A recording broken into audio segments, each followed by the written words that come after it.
రాజన్న సిరిసిల్ల జిల్లా వేములవాడ పట్టణంలో భీమేశ్వర ఆలయం నుంచి బ్రిడ్జ్ వరకు తిరంగా జెండాలతో బీజేపీ ఆధ్వర్యంలో ర్యాలీ తీశారు. ఈ ర్యాలీలో బీజేపీ జిల్లా అధ్యక్షులు రెండబోయిన గోపి, నియోజకవర్గ ఇన్ఛార్జ్ చెన్నమనేని వికాసరావు, బీజేపీ మాజీ జిల్లా అధ్యక్షుడు ప్రతాప రామకృష్ణ పాల్గొన్నారు. ఈ దేశం కోసం పాకిస్తాన్ యుద్ధంలో అమరులైన జవాన్లకు, అలాగే పాకిస్తాన్ పై యుద్ధంలో గెలిచిన మన సైనికులకు అండగా ఈ భారతదేశ ప్రజలు మీకు తోడుగా ఉన్నారని, ఈ దేశ సైనికులకు దేవాది దేవతల ఆశీస్సులు ఉండాలని ఈ రోజు మద్దతుగా ర్యాలీ తీశామన్నారు. ఈ కార్యక్రమంలో బీజేపీ కార్యకర్తలు, నాయకులు, దేశ అభిమానులు పాల్గొన్నారు.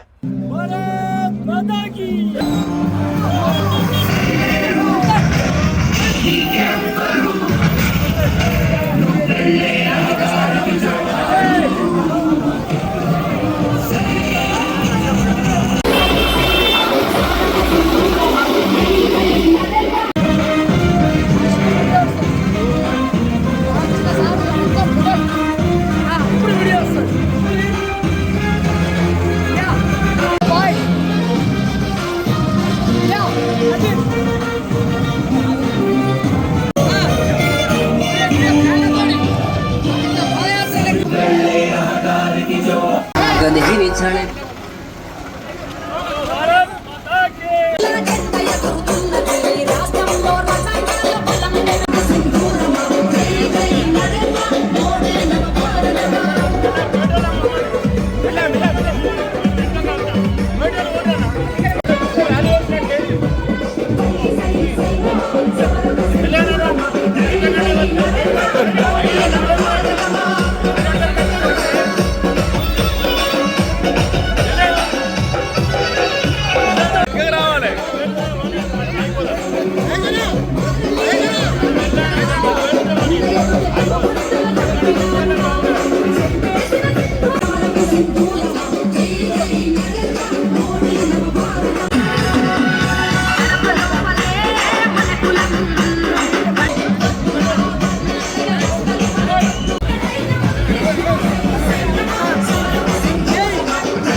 ఈరోజు భారత్ పైన మరి ఇదివరకు పాకిస్తాన్ దాడులు చేసినప్పుడు మనకు ఉరి సర్జికల్ స్ట్రైక్స్ అయినాయి.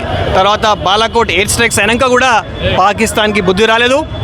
మొన్న ఏప్రిల్ 22న మరి ఉగ్రవాదులు, పాకిస్తాన్ ప్రేరేపిత ఉగ్రవాదులు మతం అడిగి మరి హిందువులను చంపడం జరిగింది. మనం అందరం గమనించాలి. ఈరోజు మరి నరేంద్ర మోడీ గారు అభినవ భారత్, ఒక నవభారత్కు ఒక నవనాయకుడు నరేంద్ర మోడీ గారి నాయకత్వంలో పాకిస్తాన్కి ఒక సరైన సమాధానము, మరి 9 ఉగ్ర స్థావరాలను 11 పాకిస్తాన్ ఎయిర్ బేసెస్ని డిస్ట్రాయ్ చేసి ఈరోజు భారతదేశ సత్తా చాటింది. ఖచ్చితంగా మరి అందరము హిందూ సమాజము సంఘటితంగా ఉండాలి. గడప లోపలే కులం, గడప బయటికి వస్తే మనం అందరం హిందువులనే భావంతో సంఘే రక్షిత అంటే మనము ధర్మం వాడు బతుకుతాడు. అందుకే మనం అందరం కలిసి ఈరోజు నరేంద్ర మోడీ నాయకత్వంలో మరి ఏదైతే పాకిస్తాన్కు మన పహల్గామ్లో తీర్పు చెప్పినామో అదేవిధంగా రాబోయే కాలంలో నరేంద్ర మోడీ నాయకత్వాన్ని, మన ఆర్మీని మనము ఖచ్చితంగా వాళ్ళ గౌరవార్థం ఈరోజు ఆర్మీ గౌరవార్థం ఈరోజు ర్యాలీ చేపట్టినాం.